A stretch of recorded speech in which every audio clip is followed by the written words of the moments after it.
Hi guys, I'm Amber. I'm a dual citizen, British South African, expert in nothing. Welcome to my channel. Okay, so I've started this channel to try and promote swimming and get girls into swimming, which I find pretty difficult.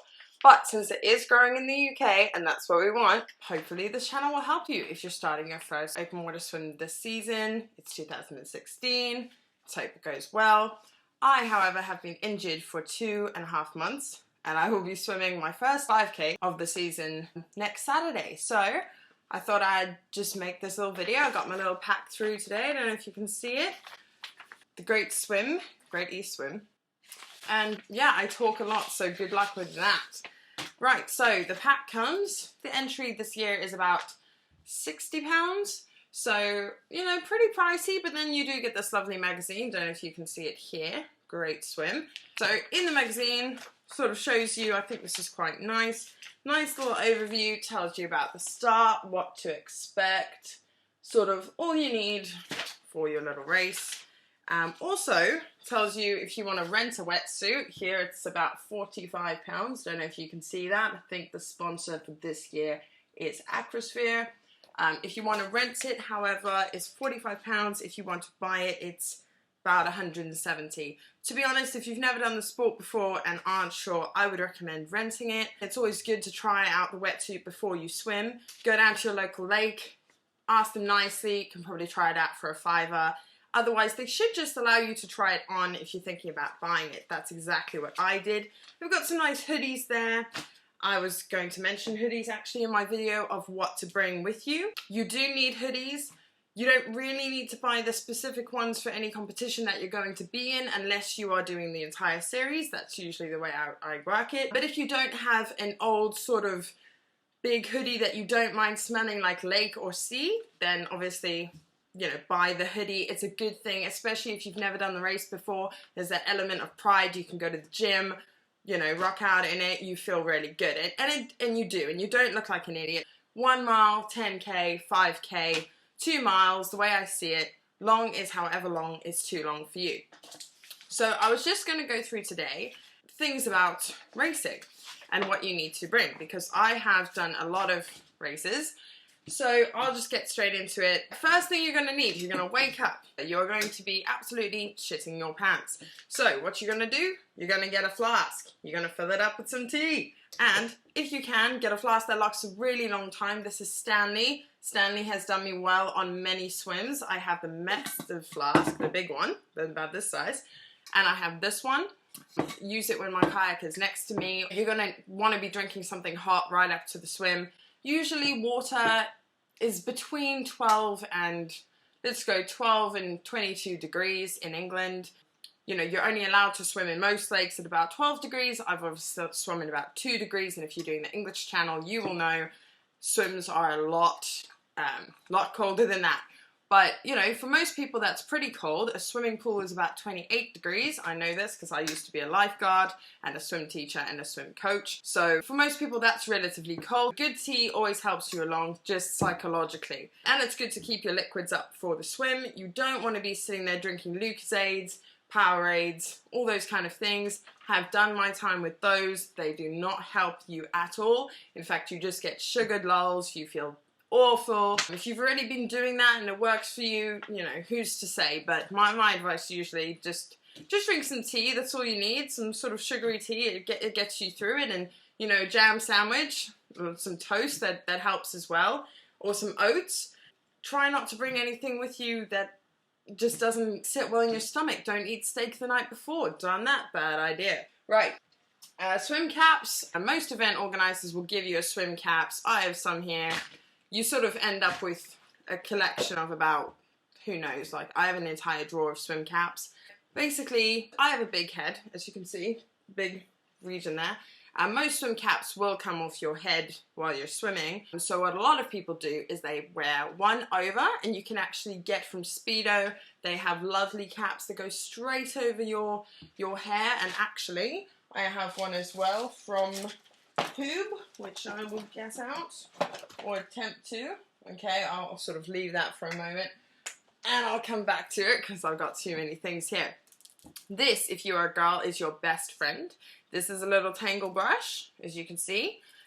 When you do a lot of lake and sea swims, your hair starts to turn, you know, it does its own thing, put it that way. It is things you can do about it. You don't have to have horrible hair. It's okay. You can still have lovely long hair and, you know, not worry about it. And for this, I have this. This is a weapon. This is Toni & Guy. It's called Leave-In Conditioner. Very simple. Lovely stuff. I think it's about maybe like 7 or 8 pounds in the UK. Amazing. Literally, you just leave it in your hair. Once you've washed it, just leave it in. That's it. Brush it with this and your hair will be ready to go. And many good nights out, this stuff saves your ass. So when you go, also going to need sunglasses. I've got obviously these amazing ones here. You're going to need those because it can get pretty sunny, and when you've been swimming a long time, you get really tired and, you know, the light's just not great for you.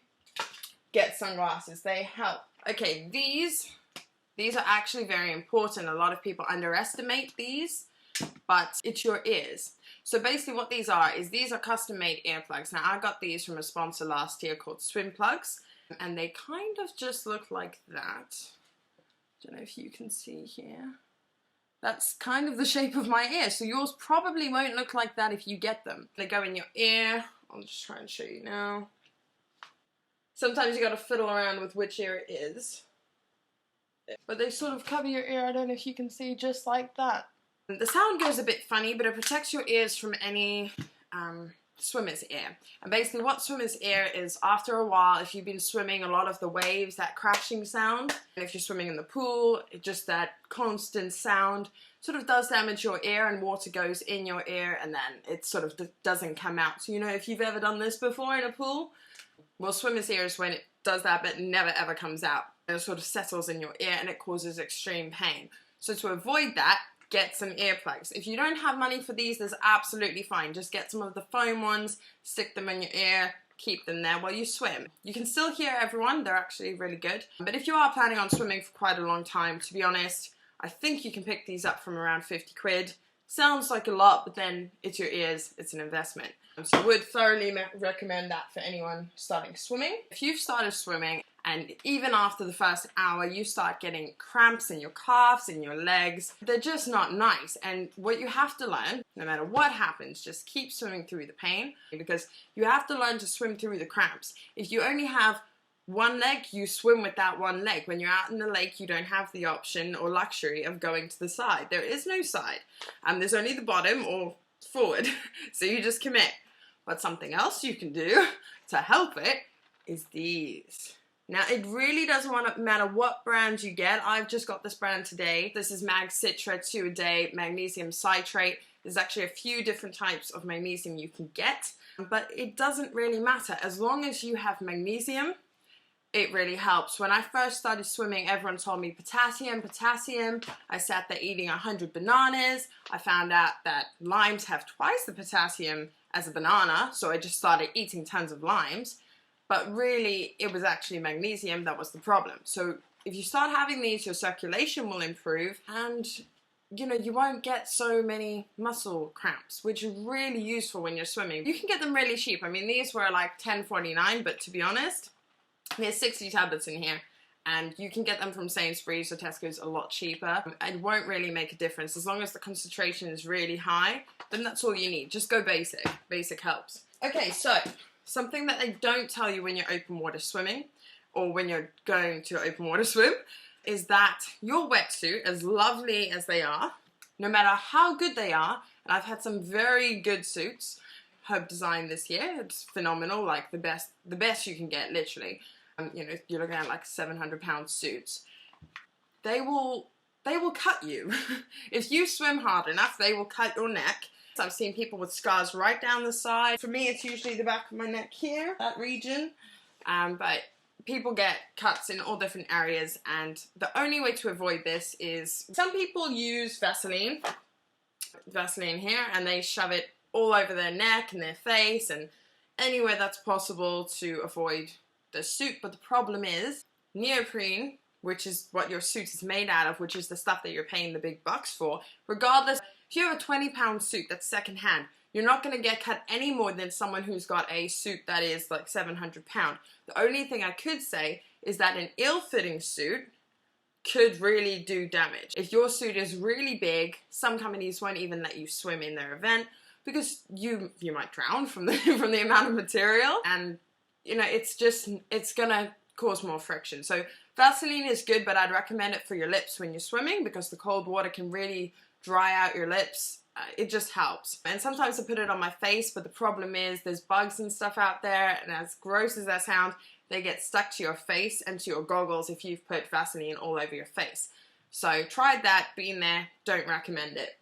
What I would recommend, however, is Glide Stick. Glide Stick is your best friend. You can pick it up for, I think the price has actually gone up this year, but it's about £7 in the UK. This is called Body Glide. If you can see that, it's this glide over there. This is a tiny little tube, but it looks like this.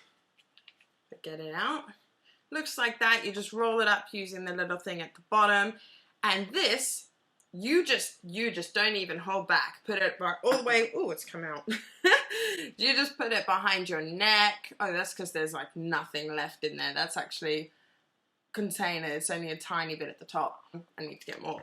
If you put this all over your arms and your elbows, lots of people ignore like the forearms and, you know, the legs and the knees. But if you were doing triathlon, that's the easiest way to get out of your suit, is if you put it in those areas. But you want to put it all over your collarbones, all around. Apply quite liberally. Don't worry about so much about your stomach and stuff. But if you are wearing a bikini underneath, which you can do, then yeah, put it all along your bikini straps. Just sort of keeps everything stiff and stuck to you. This you can put on your face, all over your face, and it won't make a difference. Cool. Other thing I would recommend for afterwards, can't find the lid because I use this so much. This is bio oil. This is amazing.